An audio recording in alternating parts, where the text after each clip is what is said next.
Hello and welcome to an unboxing of Sleeping Gods Distant Skies. I have waited for this for nearly a year. Let's see, probably a little bit over a year and a half now. It was on GameFound. I think the first update was April 19th, 2022. It's been quite some time, so it's nice to get these in everybody's hands. I didn't get the other game. I probably should have, the Primeval Peril. It would have been a very nice, much smaller little game to play to kind of get me into the swing of the rules and everything, but I ended up just getting the Distant Skies pledge, so there's that. Here's the Board Game Geek page for it so that we can all see what we're looking at here. Very highly regarded, of course, as was the original Sleeping Gods, which I have, but managed to, of course, never play. So hopefully I'll have better luck with this one. Let's take a look here. And this Kickstarter edition, I believe the fancy thing, the only real difference between this and the retail version would be the print on here. I don't think that they changed anything. This is just a nice, shiny, golden Sleeping Gods logo there, and I believe that's just it. I really don't think that there's all kinds of fancy stuff in here.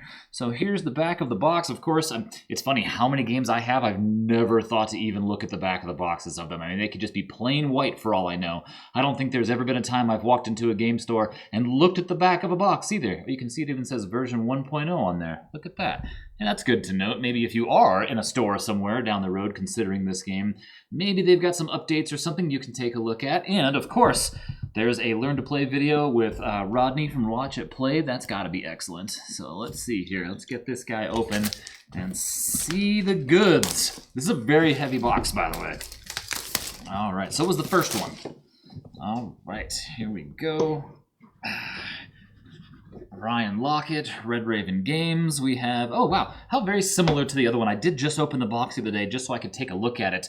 Nice art on the inside. It has that same really nice smell. Oh, there, look at that. I can show the logo a little bit better if I put that right there. A completed quest box. So we're going to have, looks like little mini Euro-sized cards will fold up into here. Let's see here. Fold this thing up so they can go into here, rather. That's cool. All right, hopefully it'll support sleeved cards because I am unfortunately addicted to sleeving cards. What else is in here? This is our map, yeah, this is the map book. God, it's beautiful. Look at this. I cannot wait to explore this. And from what I've seen, what little I've read on the forums, the Board Game Geek forums, is that this was a bit streamlined. I guess they learned a lot from the original Sleeping Gods, which it seems a shame that I haven't played that because it really seems like I should play that first. And I heard that the combat was much more streamlined in this version as well. It's one of those things where you're probably not going to feel very good. Oh, what is this? Feel very good about going to. This is an expansion backwards, right? So if you go from this one back to the original Sleeping Gods, it's one of those things where it might feel like, oh boy, this is a little bit more cumbersome. Maybe it was this what was special in the Kickstarter version. Maybe this is something different. This says it's an expansion, so I don't remember. Of course, I did not pay attention to the campaign as I tend to do. What I end up doing is just backing something because I know I want it, and then I just let it get to me one day. So yeah, this is. Thunderstorm Isle is an expansion to Sleeping Gods Distant Skies. You may add this expansion to the game at the start of a campaign or at any time after. Interesting. Okay, so I don't know if this is in the retail or not. I really don't know. Things I probably should have figured out, huh? What is this? You can start here without reading the rule book. Okay, a nice little introduction. It looks like a little old comic book or magazine here. How cute. All right, let's see here. What is this? Oh, there's something in here. A couple of things in here. Oh! The achievement list, all right. I imagine at some point they're going to have these for download, just like they did for the original Sleeping Gods. But they, you can download and print them out yourself. But as of right now, they have absolutely nothing on the website. I wonder if this is where you start or something, and it just has you start here. Well, here's a whole bunch of neat stuff in the book that tells us exactly how to set it all up. So if I remember right, the original one it was not kind to sleevers. I had to do some serious moving and shaking to get things to fit back into that box, and things did not want to go in as I would want them to. Look at that, a neat little comic to tell us the story. I really don't remember what was in the first one, so it's probably the same. They probably had a very similar story setup and everything, but like I said, I never got a chance to play it. I got it, and then of course something else was in my or on my table at the time, and I was never able to actually make Sleeping Gods happen. But what little I did check out, I really liked, and so I thought when this came up, I've got to get it, right? So here we are. All these books. This is a meaty book. Look at how thick this is. This has got some stuff. This is where all the story bits are and everything, right? So I don't know how much of this would be spoiler to go flipping through it, but there's a neat map in here. Wow. Oh, that's super cool. All right. So yeah, there's I don't want to, linger on any one page for too long. So it looks like there's things to fight and places to go and things to see and stories to read. But yeah, that's where the bulk of your eyes are going to be, it seems like, when you're flipping through a book. And then the actual traditional rule book with just everything broken down for you, which is nice to have. I really... You know who does this is like Fantasy Flight. They have like the, here's the getting started, learn to play. Here's, a quick way to jump in, and then there's this, where you can actually break it down and get into the nitty gritty in each and every little detail of each rule if you need to. Combat versus bosses, a list of enemy abilities. What does this have? Is that I'm convinced I just saw a chicken back here. I did. Frighten.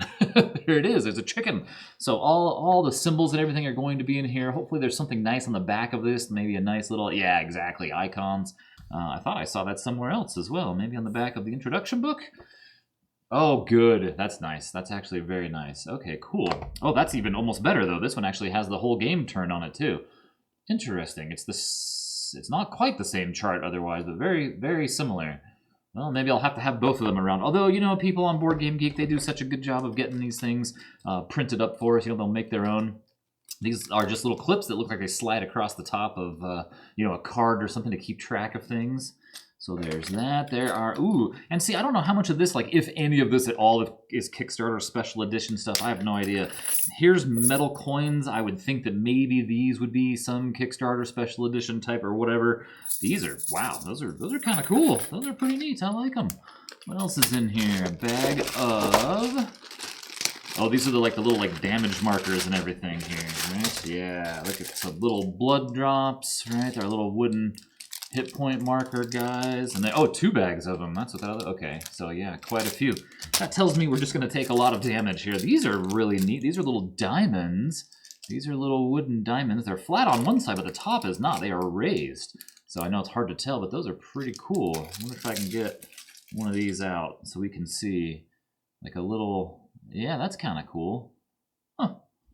All right. Let's hope I don't lose those now. All right, let's set these off to the side, and then some cyan-colored triangles here that are basically invisible. This is what those look like.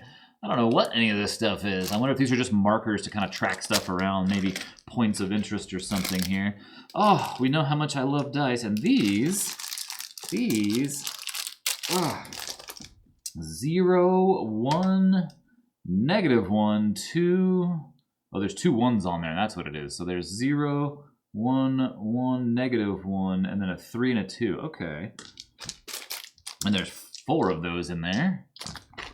Here we have what looks like our little airplane, a volcano or something, perhaps. What is this? And then a whole mess of little miniatures. Wow. I thought they were standees. Maybe that's what's in the Kickstarter version. We have a bunch of little miniatures here. Is that supposed to, what's her name? Claire Smith? Is that the miniature here? Of course, this one won't focus for me. So I've got this, which doesn't focus great either, I guess. But but here you can see that. They're definitely fine. They're not the most detailed and greatest miniatures I've ever seen. But for a board game, they're fine. We're not talking Games Workshop here, but these are all right. You can see faces and eyes and everything. The details there. You just can't see it on my cameras here. But yeah, they're gonna be sufficient, and I kind of want to paint them up already. Yeah, like this guy, you can see a lot of detail in this guy's face. This guy here with a beard, this guy's pretty awesome. All right, well, then we have a little pocket watch too. That's neat. It's got some, that's kind of cool. Like it almost has like a little bit of decent weight to it too. All right, then we have an airplane. What is it? Oh, the airplane maybe just flies on that. That's what it is. This is the base for the airplane. I see. It's like a mountaintop. That's cool, and it's already painted. Oh, wow. Hey, wait, the plane is, too. Well, a little bit. It's red. There's that. That looks like our little... So, okay, I don't remember now what was in the other one. I could have sworn it was just a ship. We had a boat, right? We had a boat. So here's little standee clips, so like, you know, stands for standees somewhere. Some baggies. An empty plastic bit. I imagine we're going to be throwing miniatures in there. Okay, and then a whole mess. This is the meat and potatoes of this game are, what did it say on the back of the box? Those of you who looked at it when I pulled it up there, 550 cards or something. All of these games are so card heavy. There are tons. So this one looks like a bunch of enemies. Oh, these are tarot size. That's right. I remember this. Oh, that's right. And this game had really amazing combat, if I remember right. Because don't you put... Well, that's what I'm missing here. Hold on. So don't you put the like dice or the hit point, something, you put something on here and like it does splash damage if there's enemies next to him or something. So I don't know how much we've got here. We've got, well, at least 3 of these same dudes, some walrus looking guys, some spirits. Yeah, all kind of moose. You don't mess with the hexic moose. I'm going to tell you that right now. Oh my goodness, so some kind of a, what looks like a really freaky Yeti looking type of thing. I don't know. There is some stuff in here that, yeah, is probably out to get us. Oof, yeah, woolly mammoth and stuff. But again, I don't think that this is going to support. The more I look at this, you know, it looks similar to the original because sleeves won't fit in here, right? They're not wide enough. Oh, that's a bummer, and I've got marks on the cards already from production. See? That's why I like to sleeve some cards. So there's an awful lot of cards in here, and I don't feel like there's a need to go through every single card pack. You're gonna want to play and find out for yourself what's in there, right? Didn't they do something with like the random numbers on the top here too? These look like skills and everything. Use map, Thunderstorm Isle. This says.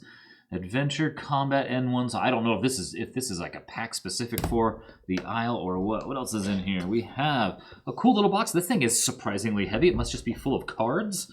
Oh yeah, nothing but cards. See, again, the problem is, I can tell you right now, sleeves won't fit in here, right? The like Fantasy Flight sleeves especially have a little bit extra on top and they're not going to fit in here. If I recall, what I had to do for Sleeping Gods was, once I had everything sleeved up, I think I put these in side by side. I think that's what I did. I might have had them side by side. No, they might not even fit with sleeves on them side by side like this either. I had to do some serious trickery to get them to fit, though. I know that. Look at event cards. Holy smokes. Adventure, combat. That one said these are a load. Yeah, they're a load of adventure cards. Adventure quest. Here's a pile of quest cards.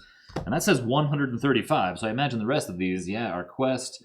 One, here we go. So hopefully you have them all. I know at least one person on Board Game Geek had managed to somehow get missing a card or whatever. Here is the pad. This is awesome. And the other one, I remember there was a pad as well where it had a map on one side where you could make your little notes and everything.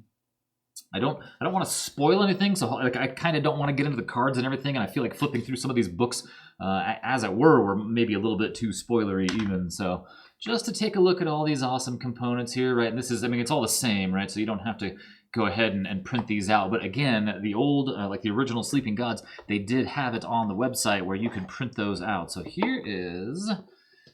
Oh, yes. There we go. Nice little board, a bunch of resources, some rope, turnips or something when you get carrots or whatever. I don't know what these things are. All right. Looks like a torch. Is that what we've got here? And the turn tracker. Oh, this is going to be our little stopwatch thing. Looks like it goes up and down. Our little pocket watch keeps track of the turn order. That's cool. And then I think, what did you control? Like 9 characters in the other game? So let's see what we've got here. And here's some what looks like meat. And I don't know if that's honey or what. And some, it's probably not booze, but it sure looks like booze. We got some gems, some jade. There's our status markers: frightened, venom, madness, low morale. Let's see here.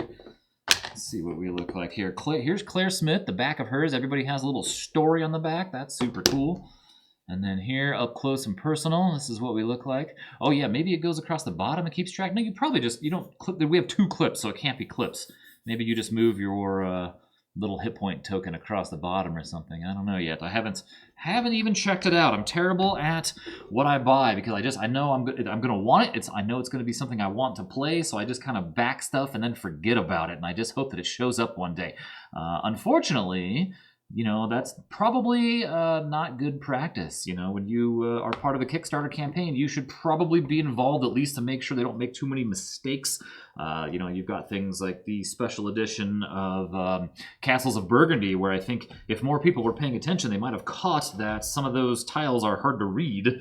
The fancy tiles, you can't tell what some of the things are. I only see 5 characters here, right? So Claire Smith, Ed Lau from, oh, it tells you where they're from Honolulu, look at that, from Seattle, Havana, Lucra City, and San Francisco. Jesse Wilder, this is cool. So it feels like it might be a whole lot easier to only have to manage like 5 characters as well. I swear there was like, I feel like there was a million. I mean, it could have been 5 and I just don't remember.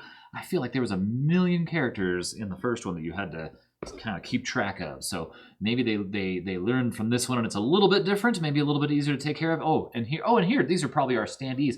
Instead of miniatures, right, you have, oh, okay, yeah, and there's only 5, so there we go. I imagine there's 5 miniatures there and I just didn't count. Yep, look at that. And then, of course, that's probably just to keep track of turn order. So I really don't know. I wonder if some of those were Kickstarter edition things. I have no clue. And it looks like the last thing in our little box here is one more sheet here. One more punch board. Active combat deck, combat, discard, unused combat cards. You know, and this strikes me as a game where you could probably get away with not sleeving everything. And I'm just so used to just sleeving stuff. That it seems like, look at this, what is that, a pterodactyl mini, or a standee? Holy smokes, why isn't there a miniature for that thing in here? That's crazy. That's pretty neat, though. I'm sure this is going to be a ton of fun. The last one was much loved by Board Game Geek, and of course the whole board gaming community, so when this one came around, it's one of those things where it's kind of a no-brainer. You just have to get it.